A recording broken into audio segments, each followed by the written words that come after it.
ہم سب انسان ہیں.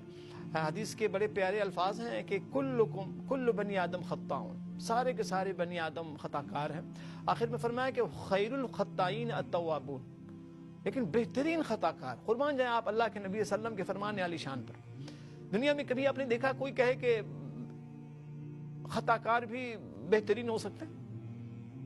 کوئی آپ کے لیے آپ کے حوالے سے کسی حوالے سے غلطی کر بیٹھے تو اللہ معاف کرے، انسان کس قدر غضبناک ہو جاتا ہے، کلاس لینے سے نہیں چوکتا اور بہانے تلاش کر کے کلاس ہم لیتے رہتے ہیں ایک دوسرے کی. قربان جائے رحمت عالم صلی اللہ علیہ وسلم کے فرمان عالی شان پر، فرمایا کہ بہترین خطا کار، سبحان اللہ، بہترین خطا کار وہ ہیں جو توبہ کر لیں، رجوع کر لیں. شرک یقیناً بہت ہی خطرناک گناہ، بہت ہی خطرناک، اللہ پاک کے غیظ و غضب کو دعوت دینے والا گناہ، اور بغیر اللہ نہ کرے اگر کوشش توبہ کے بغیر انتقال کر جائے تو اس کی پھر مغفرت نہیں ہے، مغفرت نہیں. جنت حرام قرار دیا گیا، انہ من یشرک باللہ فقد حرم اللہ، اللہ پاک نے جنت حرام قرار دیا ہے مشرک.